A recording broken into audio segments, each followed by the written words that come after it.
they started looking at the season and beyond, we were a name that they were like, hey, let's go back and revisit them because we made such a dent with them early on. So it definitely paid off to kind of give that, special treatment to them, if you will. Thanks, Alexandra. Luke, how about you? Yeah, and I took the question a little bit different in the sense of I think of challenge as I think of a challenging situation. And we have a lot of those in the advertising industry. And one that I think of constantly is an example. A few years back, we're in Oregon, go Cougs, not Ducks though, just make sure. But the Ducks were in the Rose Bowl and we screwed up one of our biggest clients' commercials and it didn't run in the Rose Bowl. And so we had to really overcome that challenge of that customer relationship for us and scramble in a very brief amount of time to come up with ideas that they felt still accomplished their goal. And we ended up putting them in the national championship game, getting some talent from ESPN to film a video for our client and say, hey, Effectv screwed up, but they're here to make it right. And I think that's what customer relationships all about, is being honest, being upfront and communicating, because there's always going to be screw ups, but how do you get through that and make it right in a lot of cases? Thanks, Luke. Erin, how about an example from you? Sure. I can talk about a brand challenge. About 8 or 9 years ago, Scholastic came to us, the books, and they came to us and said, look, we've been focusing so much on telling parents they need to get their kids to read and that we will help parents, like get your kids to read for 20 minutes a day. We'll help you. And it was this really transactional task that had no joy and no love in it. It was sort of just this dry thing that had made the brand feel really stale. So we did a whole year-long rebrand, like this whole process of going inside and meeting with all of their executives and thinking and talking to their customers. And we got to this insight, which is, and I think audience, you probably had this experience, one of the first things kids ever choose and buy for themselves is a book at the Scholastic Book Fair. It's the first time you have your own money. It's the first time no adult is telling you what to do. And we realized that there's a love story to that it's a love story of kids picking their own book, picking what book they're going to fall in love with and going from there. And so we created this whole kind of global new approach for Scholastic that was all about helping kids be empowered to fall in love with reading on their own. And if that meant they picked books about astronauts, great. And if they picked Captain Underpants, great. It's however you're going to get to fall in love with the book. And it's really come full circle for me because I have a 6 and an 8-year-old, and they come home with these Scholastic flyers and brochures that have the taglines we wrote, the campaign narratives and storytelling across it, and it comes back and it's kind of become a brand for our family. I love that. Wonderful. Thank you. Kristi, what examples do you have to share? Yeah, I probably will. I love all the examples. And I think just because we're sort of in it and because of where I work at Google, we're a search engine. And I think particularly in the last year, if I were to think about, affinity, a lot of people turned to Google to understand just what was going on. So there was a long list of searches that were coming in really rapidly from everything from, what is COVID-19 or what is a pandemic, or how, lots of people trying to educate themselves. How have we dealt with pandemics in the past? How do I, as a parent, similarly, I have a 4-year-old, like, okay, now I need to be a at-home, teacher. I don't have those skills. So how do I teach my kids at home? What can I do to entertain them? Like, do I need to be worried about going grocery shopping, et cetera? So I think some of the work that we were challenged with was how do we serve up the right information at the right time? And in a world where there's so much access to information, like, what can we do to be helpful? And I think, the internet is really, it can be a deep dive into lots of different things in lots of different places. And so I think we as a company, and particularly in marketing, organize ourselves around the fact that we have lots of products and services. And it's really easy for us to have disparate messages for how all those things can work together. But if we don't at the moment come together with sort of a solidified point of view and really understand, like, how can we be most helpful as a company at a moment when people are looking for help in a really clear and concise way, we're going to contribute to what is an overload that people are already experiencing. So we actually put a SWAT team together across the marketing organization. We had daily stand-ups, which is kind of interesting if you think about, we've got 50 plus products and services across our portfolios. We've got teams globally that are experiencing things at different times. And so it was really around like, okay, what is most critical to get out to our users now? What are they searching for? And then how can we serve up information really effectively? And that's everything from, like I said, tools and resources that could make their lives easier with, kids. We were serving up information about small businesses that were transitioning online and how they could leverage existing tools. We were making ad credits free for companies that were still trying to advertise. We're really trying to just, again, meet our audience where they were. And I think that was, we're still in that space. And I think people are still looking for that. But I think we just sort of leveraged the data that we had and to try to sort of mine the insights that were most appropriate and really try to just meet the audience where they were. Thank you, Kristi. And maybe we'll start with you for this next question too, if that's okay. And then we'll take it down the line as people want to jump in. And a reminder to everybody, please submit your own questions and we'll be looking at those as well. So people like to talk a lot about their successes, but less frequently, I guess, students hear about misfires or mistakes. And I think that's really important for people to understand that even the best of us will make mistakes or have misfires. That's what we grow and learn from. And it's okay, right? As long as you're not doing too much damage. But what about that? And can you, if you're comfortable doing so, and you don't have to identify a specific client or have it identifiable, but is there an example of something you've observed or been part of where there has been a mistake or a misfire that you think students and or participants here can learn from your experiences? Yeah, sure. Maybe I'll share an observed misfire that I've watched just being the brand and sort of seeing how folks have engaged with us. And, if there's a moment I can talk about a personal mistake, which, kept me up at night. And I think back now because it was 10 plus years ago to what I learned. So I'll maybe start with that. Prior to working at Google, I worked agency side and have had a lot of love for brands. I love the client management space. I think it's really fun to sort of work in advertising. It's just new, it's innovative, it's fresh, and you can always sort of just come up with really interesting ideas. I will leave the client out, but a software tech company that I was supporting, and you can decide which one of those you want, had a really large campaign that was going on in New York City, and super excited. It was we'd done lots of campaigns for the client, so it felt sort of like a slam dunk. We weren't really concerned about anything. But what I think people don't think about is all the components of what can happen. So you're sort of like, okay, if all of the electricity goes out in Times Square, are they going to be able to see this, and what would happen?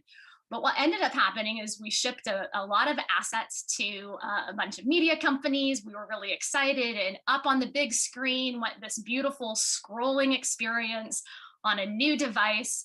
And the first screenshot I got back was, hey, somebody took a picture of this image and the tab in Excel is totaling incorrectly. So there were a bunch of numbers in an Excel spreadsheet that scrolled rather quickly, but scrolled enough and slow enough that somebody noticed it and they were all wrong.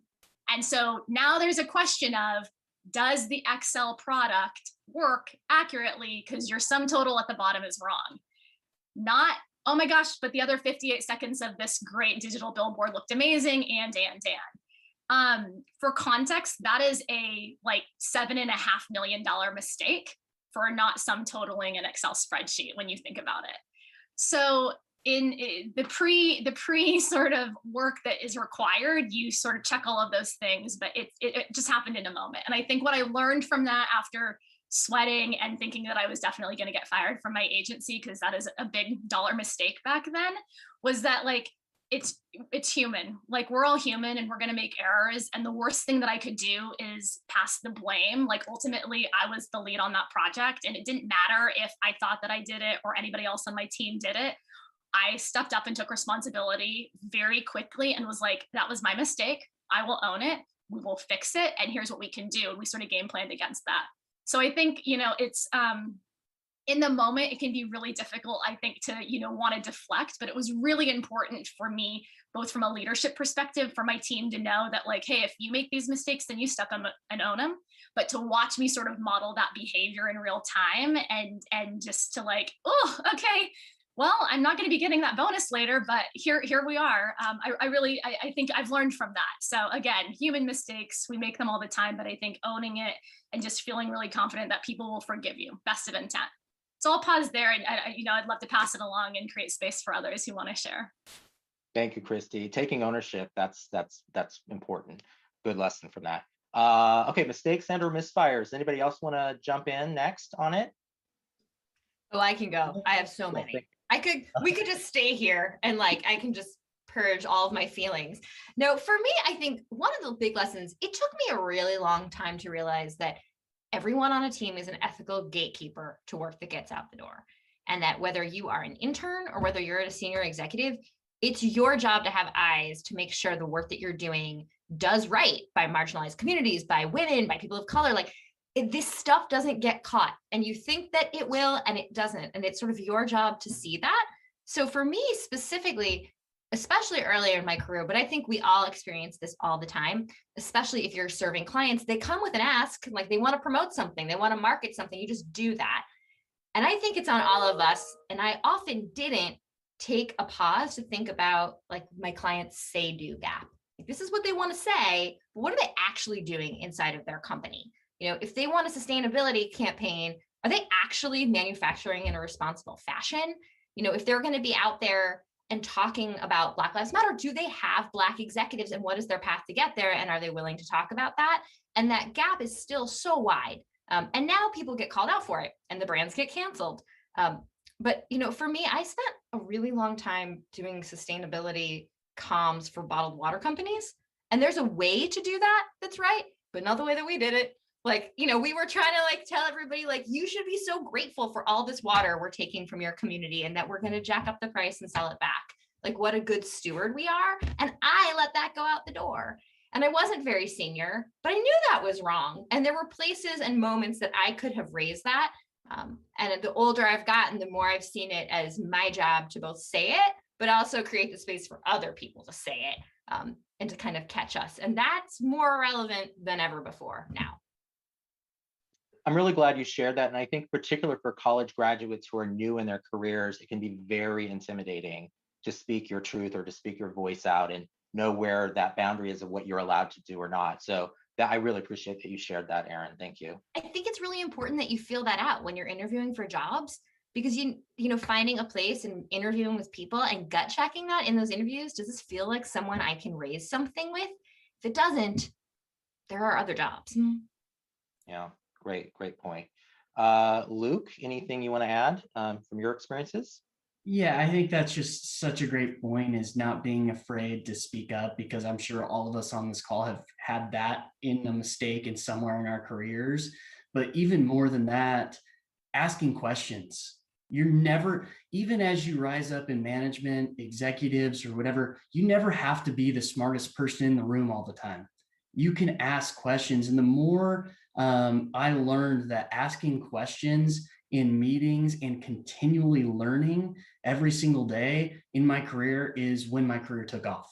It wasn't when I came into meetings knowing it all and being the smartest person in the room. It was being able to speak up and be humble and have humility in, there's a lot that I don't know. And the minute that you recognize that is the minute that you're going to grow. So I think that's key. And Erin really tipped that off for me of don't be silent, but you can not be silent and ask a lot of questions. You don't have to not be silent and just talk the whole time. Thank you. Alexandra. Yeah, I've actually never made a mistake, so this is a totally irrelevant question. No. Oh my gosh. Yeah, so many mistakes with my journalism background and then with Tagboard now and tech. So I'm like, which one specifically? Oh my goodness. But one of the latest like mistakes and things like that, kind of reinforcing my journalism background, is just the double, triple check, right? Everyone had Roberta Kelly and it was all about, spelling that name correctly, or you got that 0 for the day. And that still haunts me. So one of my, strengths, I guess, too, is kind of coming in and having that keen eye, right? And coming in and saying, let's double check this, let's triple check this, in live production and anything, everything needs to be checked, and God forbid, more and more. And so one of our biggest mistakes was with a client recently where they created their own graphics and they brought everything in, and we said, hey, we'll take a look for you. And they said, no, it's okay. Like, we've got it handled. We've done this a billion times. So I'm like, okay. And against my, I guess, my gut feeling, if you will, I was just like, okay, they've got it, no worries. And they ended up having a couple of different misspelled player names. They just had a couple of like spacing issues, graphic things like that. And it was one of those moments where I was like, I knew better. I knew that even though I trusted the client and they were super, kind of higher up client, if you will, I was like, I can do better and just take that couple of extra minutes, double check something, look through it.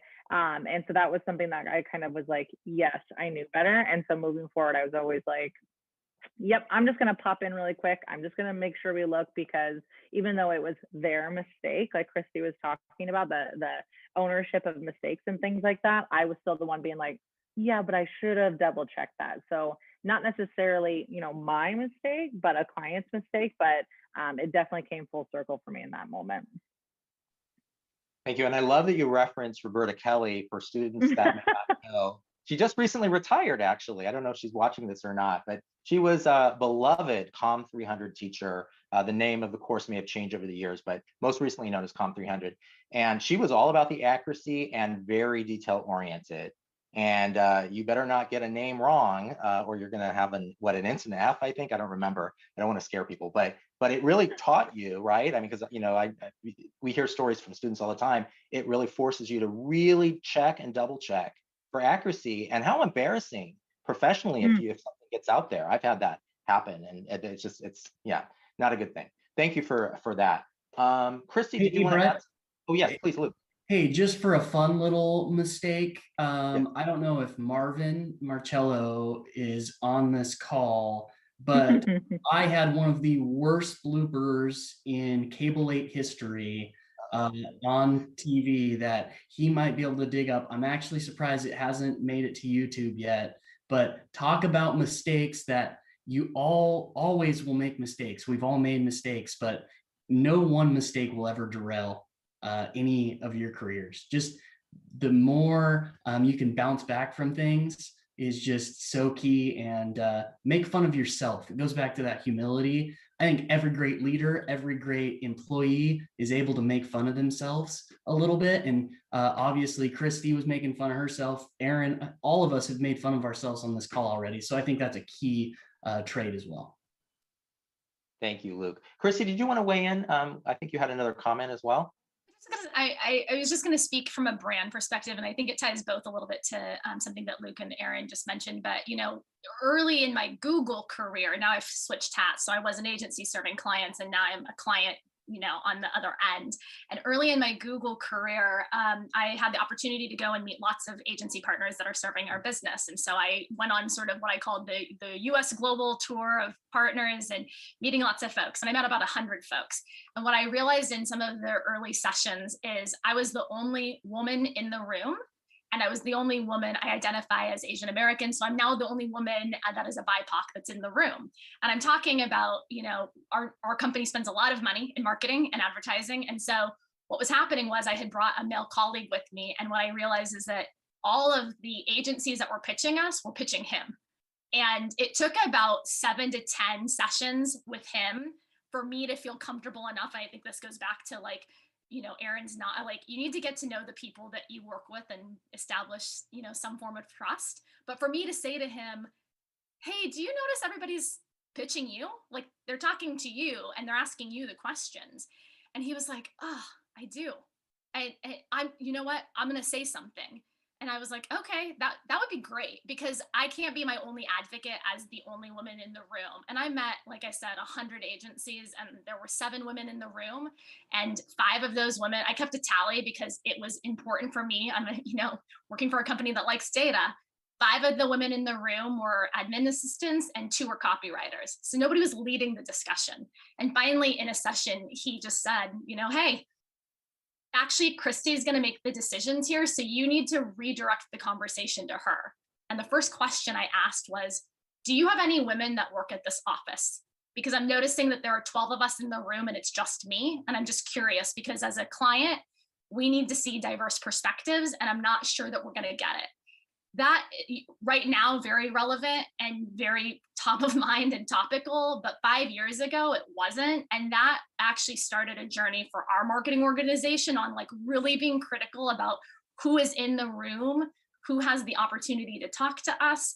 And if those are values that we hold true, showing up in those conversations and not requiring it or requesting it is damning on us. And so I think that's something that I just, we've talked a lot about our own personal misfires, but if you're working for a company, as Erin mentioned earlier, and you're not living those ethos and you're showing up to pitch somebody and you don't make a calculated mental check about who's in those conversations and what you're talking about, you're as much of a contributor to that problem and making that mistake. And you really need to find, I think, a spot that can hold those values for you and really create some space. So I just think it's important to give people a broader perspective and to feel comfortable living that. Thank you. Okay, next question for everyone, and I'll just throw it out and see who wants to grab it. Social media is such a key part of how organizations interact with customers. Are there any tips that you can offer on how to best utilize social media for establishing and maintaining a strong relationship with your customers? Anyone want to take that one? I can start on that one. Yeah, I find it's really helpful because sometimes social media is super overwhelming, right? Even for young people, it's just kind of like there's so many options and so many platforms now. I've really found a lot of success in really humanizing the interaction, right? Especially now that we're all at home or in, half office, half home, whatever our combination is. Just really making that connection genuine has really been successful for me. A lot of times people can sense the forced interactions, they can sense the sales pitch, they can sense everything. And so for me, just having that kind of moment being like, hey, I saw you got that promotion on LinkedIn. Congrats. So excited to connect with you later. Or, oh my gosh, just commenting on that puppy video or something like that. To me, I found just great results in that because at the end of the day, people want to do business with other people and not necessarily, that huge voice. It tends to be overwhelming. So definitely kind of humanize your interactions. Don't make it forced. Don't make it that situation where it's like, I feel like I have to because everyone else is commenting on it. It's like, maybe it's not that moment for you, And so for me, it's just trying to really bring out that genuine side. Thank you. Others want to weigh in. Luke. Yeah, I think, we talk to a lot of our customers that are business owners about social media and how to interact. And the biggest thing that we see is inconsistency. And consistency is so key for businesses. If you are going to start to engage with your customers on social media, then you better have the resources to be able to do it and the people to be able to do it. And you better be consistent. You can't just, we see a lot of them that say, okay, it's April, this month I'm going to engage with my customers via social media. Then May comes around and they have a different priority. And that is worse for the brand. That can be the worst customer service. So it's just consistency is so key that we preach with a lot of our customers because you see it time and time again. And the other thing is, utilizing AI is a huge piece of interacting with customers on social media. And a lot of the big brands are doing it, but starting to bring those tactics to more local businesses where it's possible is another key efficient way of interacting. Thanks. Erin, anything you want to add? I just think, again, it comes back to you have more power in whatever seat you sit in than you think. And so I think, a lot of you all, as you go to graduate, you may find yourself in, just entry-level social media roles in brands or agencies.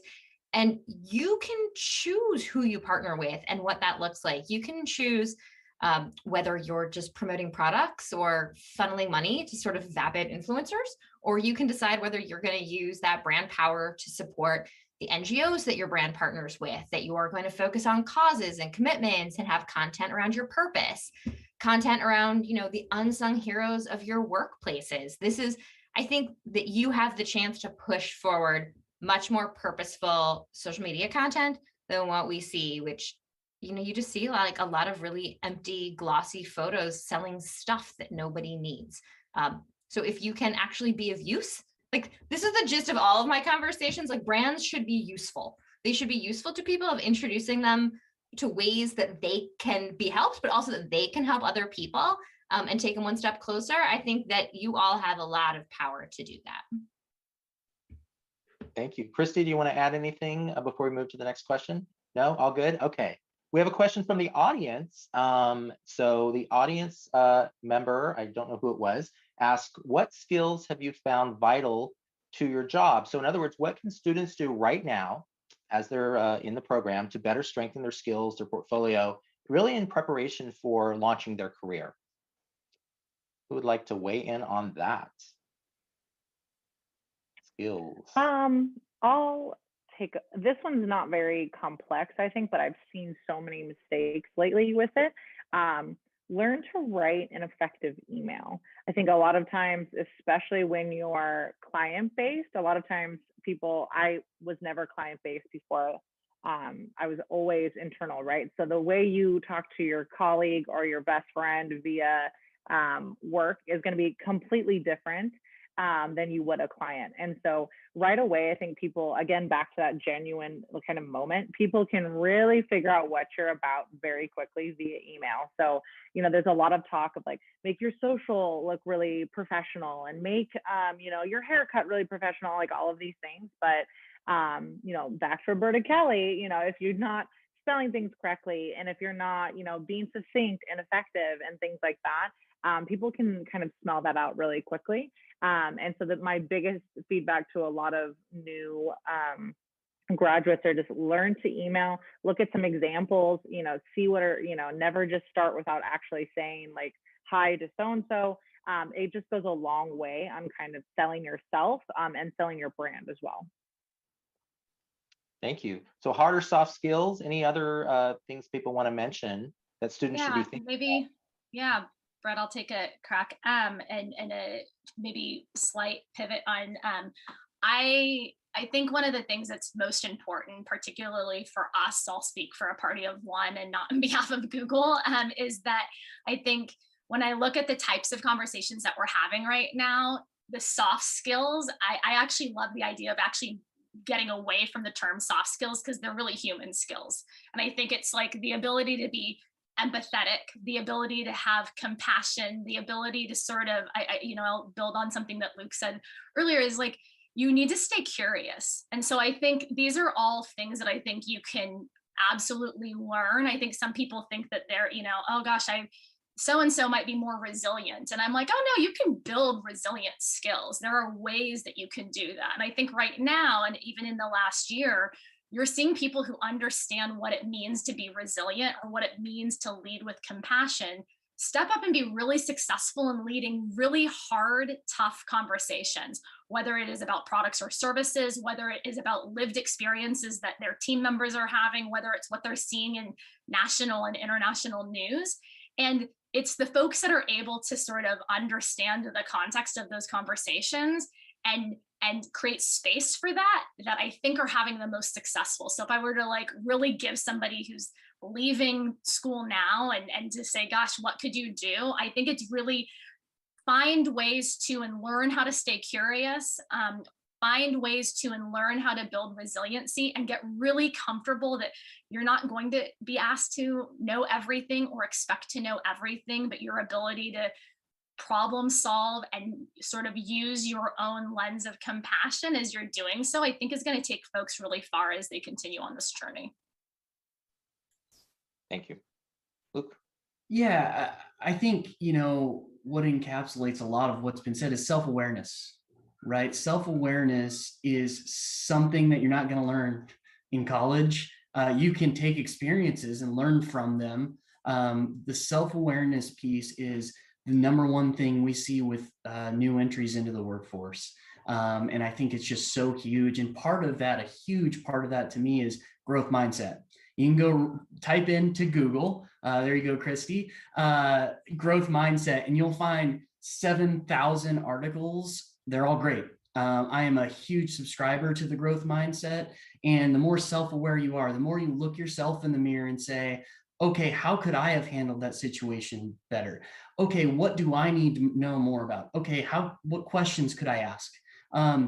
All of that makes you grow, and is just extremely critical as you enter the workforce to have that self-awareness and that growth mindset. Maybe before Erin, sorry, Erin, if you don't mind, I was just going to build for a second on because the Googler should probably speak to growth mindset too. And I'm like, oh no, but I will take his cue. We talk about moonshots at Google. It's sort of this 10x thinking of like, you can think sort of in a space, but you can 10x an idea. And I think it goes back to that growth mindset of just like, yeah, we can do something now, but what's the moonshot? Like, how do we get to the moon is sort of where that has come from. And that's where, Google has been served in the past for these like really audacious, crazy things that haven't all been successful, but it's because there's a culture that is really rewarding people who keep that growth mindset that Luke talked about and like just are like, go for it. And you're like, really? Like, we're going to put something up in over a country that's going to give them Wi-Fi? Like, that sounds a little bit, impractical. And then we have the loon. So I think it's like, I just can't like say enough about the growth mindset. I think that that's such a great thing to remember. And Erin, I'd love to create some space for you. No, I love what you all said. Go with that. I think Luke and Kristi, this idea of that sort of like calmness and enthusiasm about just going for it, that just relentless enthusiasm and really the self-awareness. That my experience has been, that's the thing that makes or breaks people. The best colleagues I've had, the worst colleagues I've had, they've either been brimming with self-awareness or lacked it. I love that came up. I really am. Self-awareness is so important. Yeah, and hopefully the students bring that to the table, or want to learn to grow. Let's move to the next question. Staying apace with the ever-changing marketing and advertising landscape can be challenging. I know that as a teacher because I have a tech-related class, and I have to tell you, there's no single textbook that is always current because things change constantly. And it's maddening as a teacher, but it's important to stay on top of these things. I can only imagine more so for each of you in this space. So how is it for you as individuals, or how do you help your clients stay up to date and not fall behind on the latest trends and advancements in the industry? Yeah, I'll take that one. I'm extremely passionate about it. For us, it's a couple of things. Number one, it's all about the data. Everything right now is based on data, and a lot of, gut instinct in advertising. When I started in the business, this is going to date me a little bit, but it was, hey, how do you know if it's working? We can put a new telephone number on the commercial and see if they call that one. And say, it's, hey, I want to go after somebody who's 54 or 25 to 54 is the beauty. That's what we like to call a family reunion, not a target audience, someone 25 to 54. So it's just all about the data, and it's about forming relationships with our customers. One of my sayings is, to all of our customers, if you're still doing the same thing you were doing a year ago, we're not doing our jobs as your consultants in the advertising space, because you have to have that relationship to be able to challenge both ways, both us to our customers to think differently, and them to challenge us to think differently as well. And what that does is creates that culture that Kristi was talking about between our customers and ourselves, to stay relevant, stay up with the times, because if you are doing the exact same thing you were doing even a year ago, it's passing you by. So super passionate about that. I really love that. And I'll piggyback on that because it's also the phrase, well, we've always done it that way, right? And it's like, no, that is such a killer, because it's like, well, yeah, you've always done it this way. But, we work with a lot of broadcast stations. So you saying, well, we've always done it this way. It's like, well, maybe that's why you're number 4 instead of number 1, things like that. And I totally love to hunt for the competitive side of people. So to keep kind of my clients up to date and relevant, absolutely agree with Luke. It's all about the data. But then I always like to kind of follow it up with a little bit of competition, right? Like, hey, you're a competitor. They're bringing in TikTok, and this is the data that they've gotten from it. the people in Oregon, they're doing this and this and this. And so it's a great way to kind of totally bring in that data and just prove like, hey, it's working and I can show you why.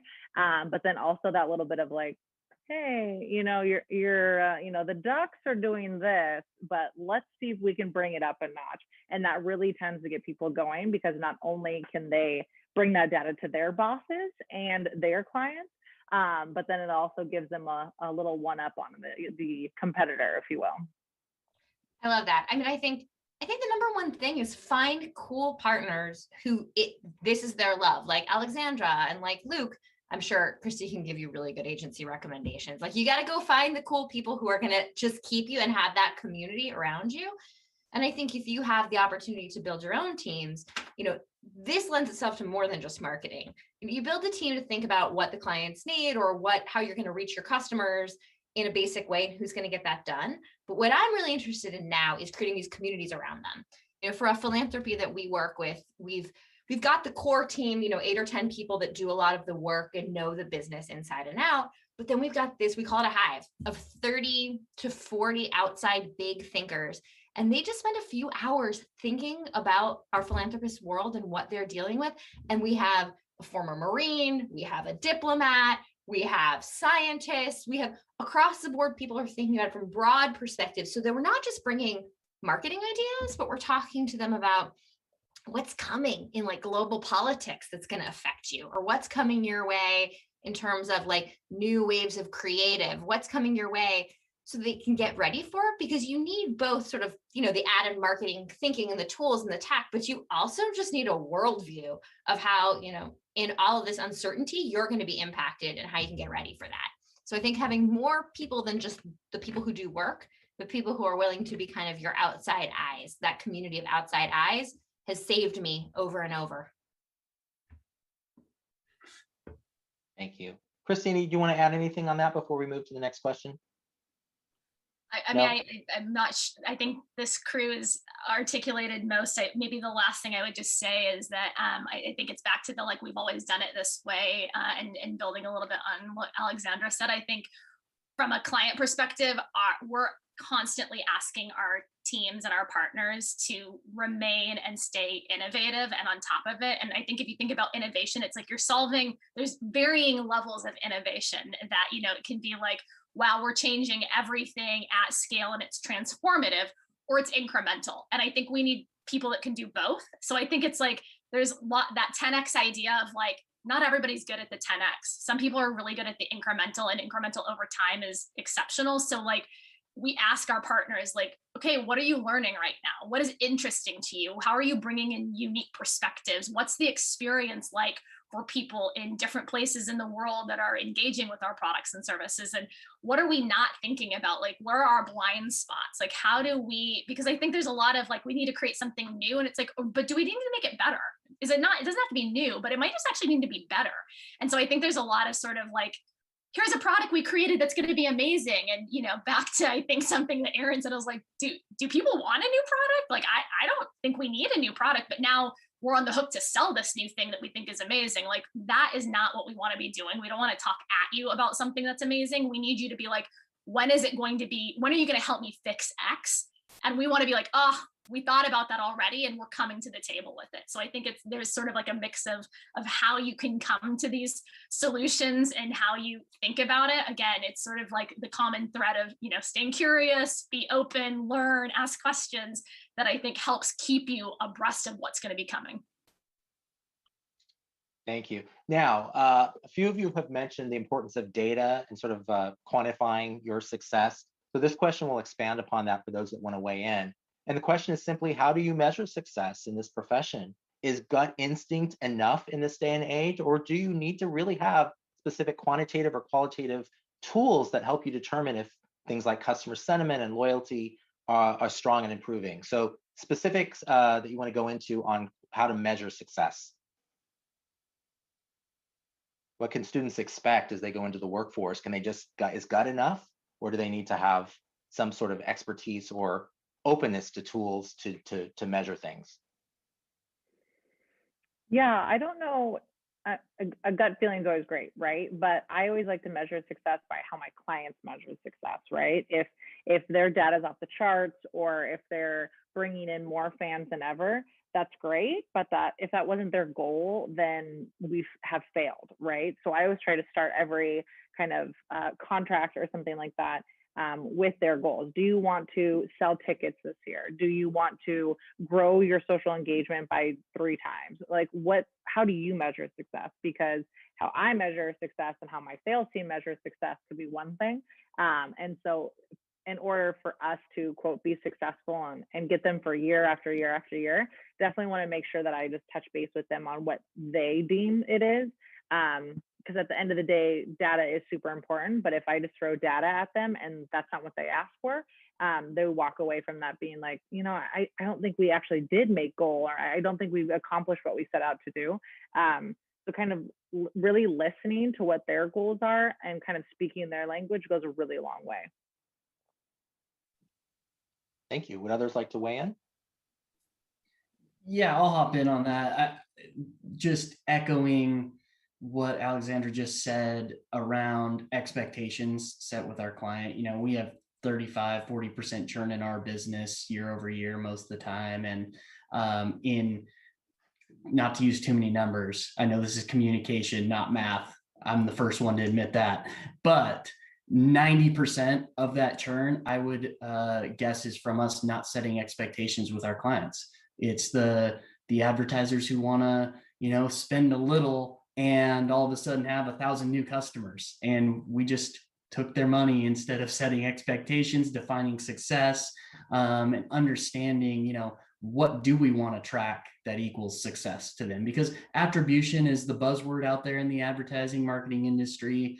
That can mean so many different things for so many different people and clients.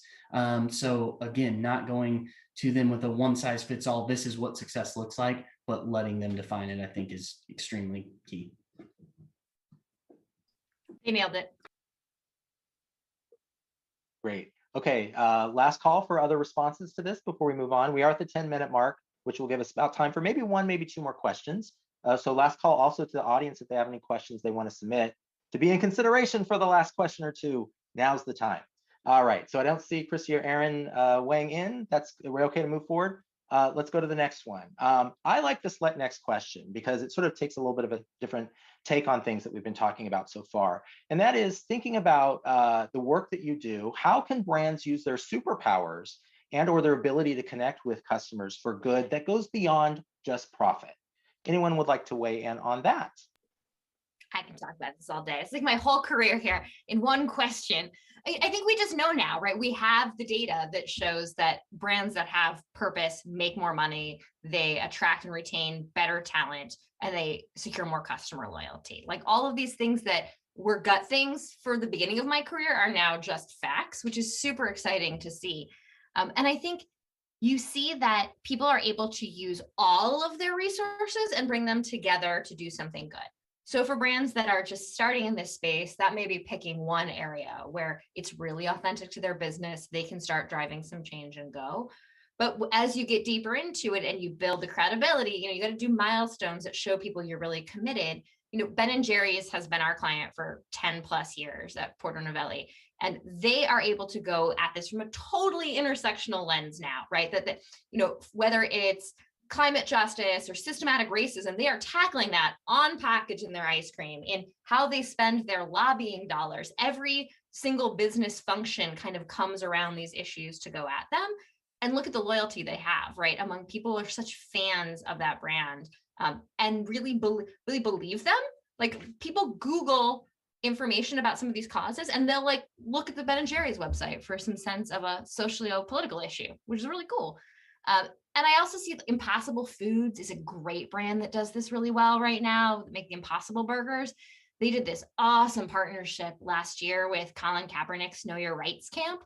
When schools were closing and COVID was kicking in, they brought food trucks into neighborhoods that were under-resourced, and they were able to sort of do 3 things at once. They were able to help, feed kids who were learning how to fight racism and systematic racism.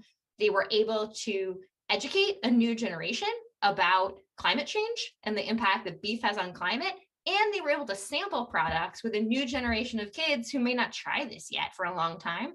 So they were able to sort of build a future business pipeline while also doing like all this really cool social good.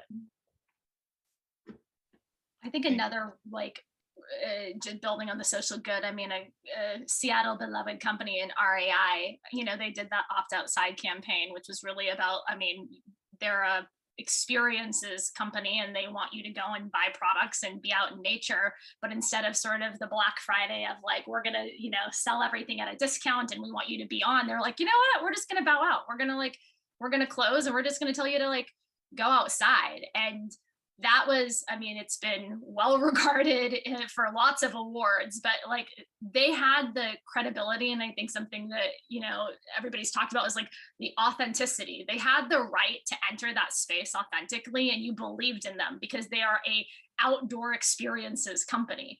And so I think it's really, it's finding the right way to end. Ben & Jerry's is another really good example, again, getting lots of love for that work, but like they have the credibility to enter that. I think, you know, a company like Google, like we have lots of people who are like, why aren't you doing this? Or aren't you talking about this? And our sort of philosophy is like, it's not that those things aren't important to us, and we talk about them in lots of different ways. We have .org, we use grants, like we try to do a lot, but we will get called out very publicly when we enter into a space that is inauthentic to who we are, and we just can't show up that way. And so I think you're making, you know, you will experience this as you either go in client or non-client side, where you're going to have to make trade-offs about like, when is it appropriate? Like, is it appropriate for me to speak out about this topic? Is it appropriate to show up for climate change if nothing that my company is doing supports that? Is it appropriate to talk about racial equity if, you know, we aren't committing to and making really great strides and progress in being open? Probably not. And so I do think there's a lot of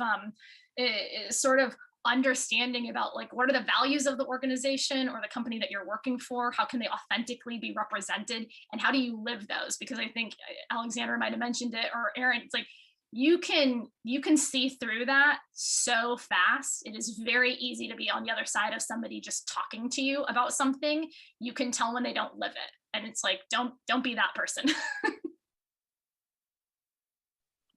Or if they force it, right? I mean, for example, we had a couple of our clients reach out after the Texas winter storms and things like that. And they're like, if there's anything we can do, let us know. And I'm like, well, we can't really do anything for you. Like, I can give you the flexibility of maybe canceling a meeting because you're trying to find a new place to stay or something like that. But at the end of the day, I don't need to be in your inbox trying to, you know, do everything I can, when in reality, I'm like, what you need is to focus on the problem at hand. So that forced kind of communication is also something I'm always like, ooh, don't get in my inbox if you don't need to. Don't say I'm going to do everything I can.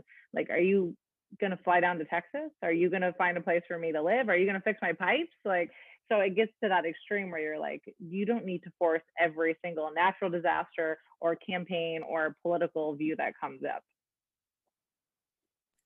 Yeah, and I'd say, you know, taking it a little bit of a different direction for all you students on the call, it's like the challenge for you is to join a company in the real world where you can be your genuine self. And the minute that you don't feel that you can be your genuine self, maybe isn't the right company to align yourself with as well. So, you know, your brand and what you're genuine about and what you care about, your passion projects, are just as important in finding a great fit as the money or what you're doing or a title or anything else. So I think being genuine scales across so many facets of your career.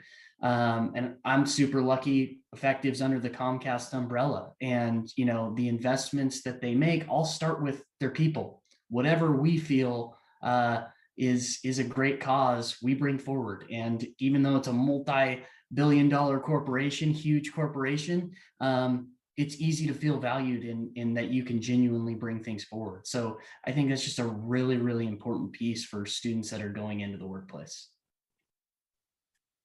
Thank you, Luke. And looking at the clock, we're literally in the last few minutes here. So very last opportunity in 60 seconds or less for each of you, or if you want to say anything, just last thoughts, anything anyone would like to leave our students with, advice, closing thoughts. I'll quickly just go down the list here. Alexandra. This is something I've picked up over the years of, one, being at the symposium myself, but then also just years of kind of paying attention, is that don't be scared to tap into that Coug network. It is so real. And a lot of times, you know, job interviews, I've gotten advice from people simply because I asked. You know, a lot of times at this symposium, and especially during these times when it's all virtual, you'd be surprised how many students don't reach out. They don't try to connect. They don't, you know, they don't want to bother you, type of thing. And that's totally the opposite. We don't come and donate our time and want to connect just because, I mean, we want to give back, right? And I found that has been really the case for a lot of things. So do not be scared to tap into that and ask for advice, ask for, you know, introductions, things like that, because you would be surprised at what people will offer up and give you merely by asking. Thank you. Luke. Yeah, once again, I'm going to kind of echo Alexandra. I have been with the same company since I graduated from WSU, and I got my first job from Kenji Kitatani's seminar class, a guest speaker, and reaching out to them. And they knew somebody. So I just want to exclamation point what she said, like, do not be afraid to reach out to your Coug network, to any of your network. It's a really, really valid point. Thank you. Erin. I'm from Ohio. I'm a Buckeye. I feel like very left out of this. Coug network sounds incredible. Can I be in it now? Can I be an honorary Coug? I'm You're 41. in. I'll You just join your are Coug. in. Thank you. I appreciate it. No, I think I think Luke said this before. I think staying curious and not, you know, people really are not hiring you for your first entry level job based on your ability to build press lists or your ability to like draft some. We're really looking for people who are curious and who are self-reflective and self-aware and who are calm under pressure and have hustle. But I think the world is really complicated right now, and you sort of keeping your eyes on things you're passionate about, whether that's politics or pop culture, that's stuff that we all want to know. We're all getting old. We need you. We need your perspectives at the table. And we need that more than we need, you know, your ability to complete a task. So I think coming in as your whole self with all your hobbies and interests and all your passions, that's always what gets me really excited to hire people. Thank you, Erin. All right, 60 seconds or less. Kristi, the last word. Yeah, I mean, so plus to all of this, and I'm going to date myself. I'm an O2 Coug. So sorry, Erin, you can join us, but, you know, so go Cougs, tap into the network. I would say two things. The first I would say is just be comfortable being yourself. There were a lot of times in my early career that I was trying to emulate somebody else. I was watching behavior and I thought it was being rewarded, and I wanted to like, oof, those are the things I should do. And I would say that is inaccurate. Like, you need to be yourself, and there's definitely cues and things that you can learn, but really stay true to yourself. And in the long run, I think that will take you far. And then the second is, I did not, unlike Luke, I had lots of jobs before I landed where I'm at right now. I was not a linear career person. I left Washington State thinking I was going to be a broadcast announcer. I am not that. I work in a very, very different part of the marketing communications field. And in between there, I was an event planner. I was a software sales person. I sold medical supplies. I worked at a coffee shop. All of those things have taught me lots of different things about myself and what I've loved, and what I've learned from all of those, I can adapt. You can take almost every skill you learned in a previous job and apply it to your new job in some capacity. So I would say, don't feel like you've got a straight line somewhere. As somebody who thought it and didn't, I'm really comfortable that I had those. And I think there's lots that you can learn from that as well. So that would be my last parting words. Thank you. And we're at the top of the hour, which means we're going to wrap it up. Thank you to everyone for sharing your wisdom and honest experiences in the industry. And thank you to everyone for joining us today. Don't forget to check out the Lifetime Achievement Awards event starting now with Lester Holt up next. Thanks, everyone. Thanks for being here. Thank you so much. Bye.